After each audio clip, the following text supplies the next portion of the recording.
Bakso goreng ayam udang yang pastinya dia tuh montok, kulit luarnya tuh ya kokoh, garing, dan begitu dibuka tuh memang padat, jadi berasa dagingnya premium.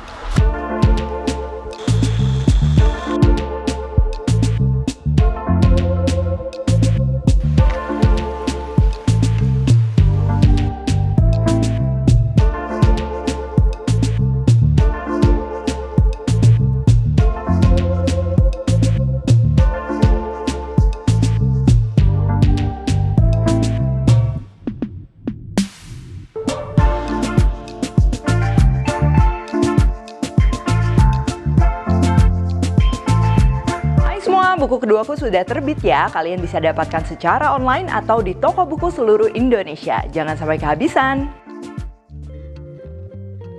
Halo, welcome back to my channel, Devina Hermawan. Hari ini aku mau bikin bakso goreng ayam udang yang pastinya dia tuh montok dan dalamnya ketika dibelah tuh dia padat, kenyal, wangi. Ini tuh ciri khas dari bakmi-bakmi di Jakarta ya, yang memang padat dan ciri khasnya tuh dia kulit luarnya tuh kokoh ya, garing. Begitu dibuka tuh dia padat dan juga wangi. Nah, bakso goreng ini juga bisa banget buat stok di dalam freezer. Nanti aku akan kasih tipsnya di dalam video. Oke, untuk bahan-bahannya, ini yang pertama aku akan bikin minyak ayam ya, yang akan bikin si bakso gorengnya tuh dia ekstra wangi. Tenang aja, ini bikinnya juga simple. Di sini aku pakai kulit ayam, bawang merah, ini udah diirisin ya, air dan juga minyak goreng. Untuk dagingnya ini aku pakai daging paha ayam dan juga udang ya. Kalau kalian mau pakai dada ayam itu pasti si teksturnya itu nggak segurih kalau pakai paha ayam. Bisa-bisa aja, cuman teksturnya akan berbeda karena kandungan lemaknya juga berbeda. Tambahan bahan lainnya ini ada bawang putih, tepung tapioka, tepung terigu, telur, baking powder, minyak wijen untuk aroma, dan juga nanti kita perlu tambahan air es. Untuk bumbu-bumbu yang akan digunakan ada garam, kaldu bubuk, penyedap ini opsional, gula pasir, dan juga merica. Untuk saus cocolannya ada cabai merah keriting, bawang putih, saus sambal, garam, cuka, gula pasir, dan juga air. Oke, yang pertama ini kita persiapkan si minyak kulit ayamnya dulu. Di dalam wajan masukkan kulit ayam dan juga air. Air ini dia akan ngebantu ngerender fat yang ada di kulit ayam tanpa membuat si kulit ayamnya tuh bau gosong ya. Jadi aku biasa kasih air dulu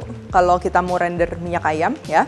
Nah, begitu si kulit ayamnya ini udah mulai empuk, ini baru aku mau potong-potong, gunting-gunting. Karena kalau masih mentah tuh kan kulit biasa agak susah ya digunting, makanya aku prefer dia udah agak empuk kayak gini baru kita gunting-gunting. Kenapa digunting-gunting? Tujuannya supaya matangnya lebih merata, garingnya juga merata. Nah, begitu airnya udah menyusut semua, ini aku kasih tambahan minyak. Jadi minyak ini tuh memang dia akan berpengaruh ke tekstur adonan nantinya ya. Emang kita perlu minyak. Baru kita akan goreng kulit ayamnya ini, dia sampai setengah kering ya. Kalau udah setengah kering kayak gini, menyusul bawang merah juga kita masukin.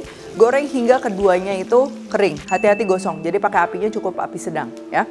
Kalau udah kayak gini biarin aja, biarin dingin. Kalau udah cukup dingin, next kita tinggal proses aja ya, menggunakan food processor atau chopper ya, bebas. Ini pertama yang kulit ayamnya kita mau halusin dengan bawang putih. Jadi bawang merahnya digoreng tapi bawang putihnya tuh mentah ya, supaya si aroma bawang putihnya juga lebih berasa. Masukkan daging paha ayam ya, boleh yang giling ataupun yang utuh, nggak masalah.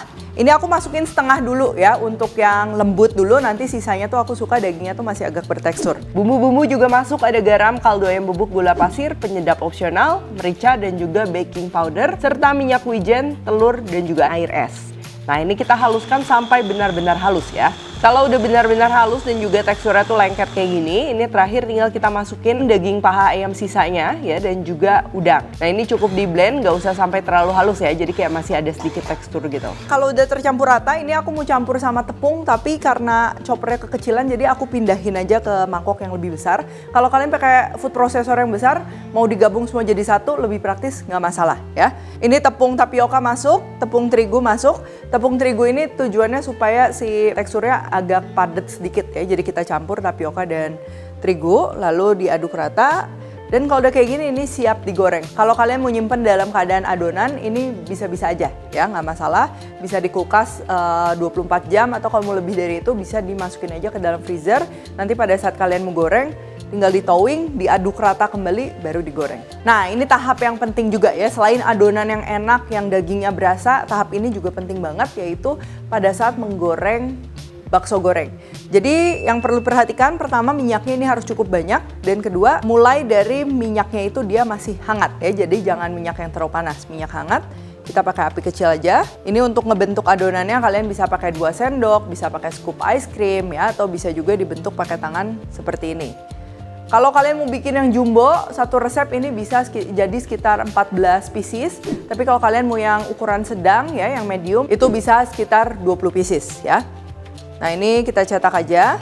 Dan kita akan terus goreng pakai api kecil. Untuk proses penggorengannya ini sekitar 25-30 menit. Kenapa gorengnya lama? Pastinya pertama supaya si adonannya matang. Dan kedua supaya si struktur garing luar dari si bakso gorengnya itu terbentuk ya. Kalau misalnya kita cuma asal goreng sebentar, itu lebih kayak siomay goreng ya. Jadinya tetap enak, cuman ya si bagian luarnya tuh nggak ada yang krauknya gitu loh, yang ciri khas dari bakso goreng.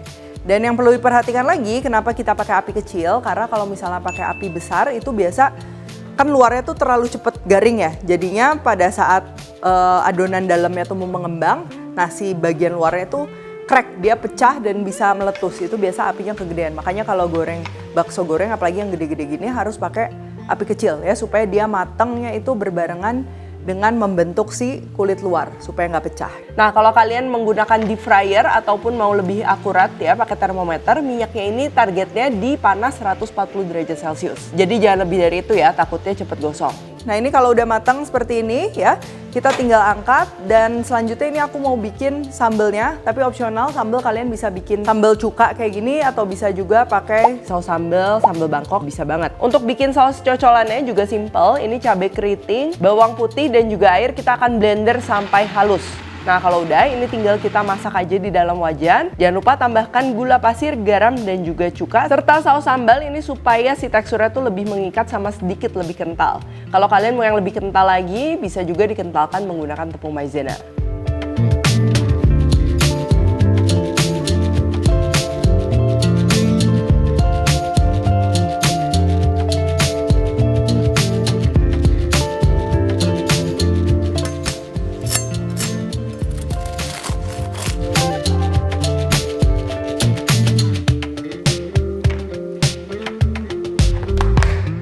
Kalau kalian suka yang ekstra kering, nanti pada saat memanaskan bakso gorengnya, kalian bisa goreng kembali dan dibelah 4 seperti ini. Ya, nanti permukaan keringnya tuh jadi lebih banyak dibandingkan kalau bentuk baksonya tuh bulat.